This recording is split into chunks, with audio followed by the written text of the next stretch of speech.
Welcome to CoreLogic's September Housing Market Update, brought to you by onthehouse.com.au. CoreLogic's National Home Value Index marked a sixth consecutive monthly rise, up 0.8% in August.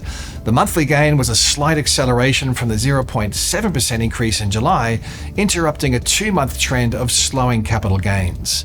Since bottoming out in February, the National Home Value Index is up 4.9%, adding approximately $34,301 to the median dwelling value. The recovery trend remains broad-based, with every capital city except Hobart recording a rise in dwelling values over the month. Gains were led by a 1.5% increase across Brisbane, followed by Sydney and Adelaide, where home values are up 1.1%.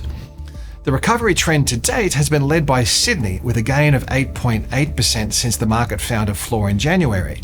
Brisbane has also posted a strong recovery, with values up 6.2% since bottoming out in February.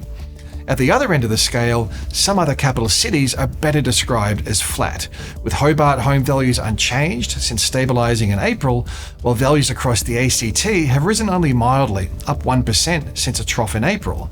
These are also the only two capital cities where advertised supply is tracking higher than a year ago, suggesting a rebalancing between buyers and sellers is a key factor contributing to the stability of values in these regions. Within the capital cities, it's generally house values rather than unit values that have shown a sharper recovery trend. At the combined capital cities level, house values are up 6.3% since bottoming out in February, compared with a 4.9% rise in unit values. The more significant rise in house values comes after a larger drop through the preceding downturn, where house values were down 10.7% compared with a 6.5% drop in unit values. With internal migration trends normalising across regional Australia and less demand-side pressures from net overseas migration than in the capital cities, regional markets generally aren't seeing the same level of recovery. Home values across regional Australia are up 1.6% since a trough in February, compared with a 6% rise across the combined capital cities. Conditions across each of the regional housing markets were mixed, with values down over the month across the non-capital city regions of New South Wales and Victoria, rising firmly across regional Queensland and regional South Australia, and holding relatively flat in regional Western Australia and Tasmania. Lower than average advertised supply levels remain a key factor supporting upwards pressure on home values. Unusually, the flow of new listings has lifted through winter. However, total advertised supply levels remain 15.5% lower than a year ago across the combined capitals, and almost 19% below the previous 5-year average. Across the capital cities, the most substantial rise in total advertised stock levels over the past 2 months has been in the ACT, where listings are 10.2% higher. Sydney and Melbourne have also recorded a noticeable lift in total advertised supply levels, up 9.8% and 8.3% respectively, although both cities continue to record stock levels that are lower than a year ago.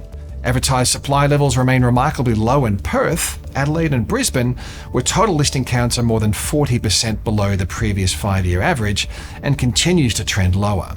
Melbourne has maintained a relatively mild rate of recovery, with values rising 0.5% in August to be up 3.2% from the recent trough in February. The relatively soft conditions have been accompanied by a rebalancing in advertised supply levels. The flow of listings was tracking almost 11% higher than at the same time last year, pushing total advertised supply 7% above the previous 5-year average. A more even balance between supply and demand is likely to be a key factor dampening the upwards pressure on housing prices across Melbourne. With housing values trending higher over the past 6 months, it's clear the Australian housing recovery is firmly entrenched, albeit with some diversity from region to region. Of the 85 SA4 submarkets nationally, 65, or just over 3/4 of them, recorded a rise in home values over the 3 months to August. Areas where values were down over the quarter are primarily regional, with a skew towards regional Victoria and to a lesser extent regional New South Wales. Additionally, 3 of the 4 Tasmanian SA4 regions were down in value over the rolling quarter. Although housing values are broadly rising, some headwinds remain apparent. Rising stock levels will be one of the most important factors to watch over the coming months. The past 2 months saw a subtle rise in total listings in some regions, which has supported a deceleration in value growth. Spring and early summer have historically been more active months for property listings. And if the winter months are anything to go by, the spring selling season is likely to be a lot more active than last year. The recovery trend has occurred against a backdrop of relatively thin levels of purchasing activity. Buyers continue to face hurdles in accessing the housing market, especially from a credit perspective. Lending to borrowers with small deposits or high debt levels relative to their incomes has become an increasingly smaller portion of home lending. Additionally, borrowers continue to be assessed to service a new loan 3 percentage points above the current mortgage rate. For many borrowers, this means demonstrating an ability to repay their loan at a mortgage rate of more than 9%. Persistently low consumer sentiment is another factor dampening home buying activity. There's a strong and positive correlation between consumer sentiment and home sales. Until consumer spirits show a substantial lift, we're unlikely to see a material rise in active home buyers. With interest rates unlikely to reduce until well into 2024, more households are likely to be facing mortgage stress.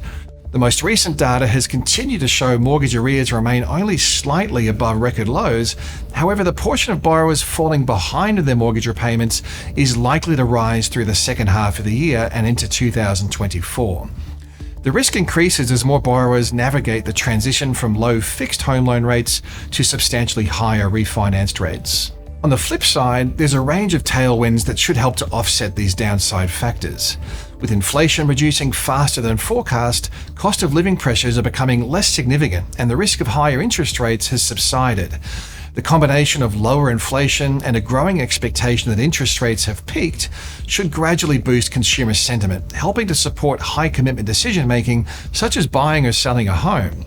Unemployment is forecast to hold below average levels. Although labour markets are forecast to loosen, unemployment is expected to remain well below the decade average of 5.4%. Housing demand from strong population growth is set to remain a feature over the coming years, and we're yet to see any material supply response. Net overseas migration is expected to hold at above average levels over the coming years, underpinning housing demand against a backdrop of persistently low dwelling approvals. The latest estimates from NIFIC forecast that Australia's housing sector will be undersupplied by around 175,000 dwellings by 2027, which will be another factor supporting housing prices over time.